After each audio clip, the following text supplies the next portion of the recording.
sa 2.5 milyong piso ang kabuuang halaga o 8,913 board feet na nalagaring kahoy ang nasamsam ng mga kapulisan sa Purok 7, Barangay Rizal, Santiago City, Isabela noong ika-22 ng Setyembre nito lamang taon.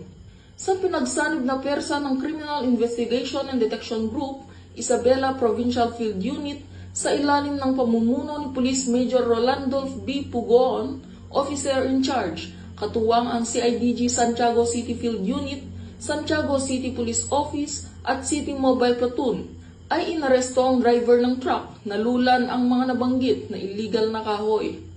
Kinilalang suspect na si alias Romel, 42 taong gulang, may asawa at residente ng Cabiao, Nueva Ecija.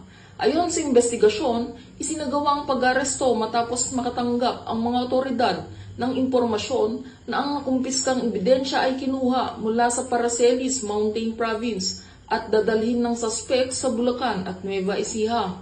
Kabilang sa mga nasamsam ang 222 piraso ng kahoy ng narra, lumber at fitches na may iba't ibang sukat na may kabuuang 8,913.74 board feet, isang Isuzu Giga 12-wheeler truck wing van at susi, 4 na piraso ng plaka o RCR ng sasakyan.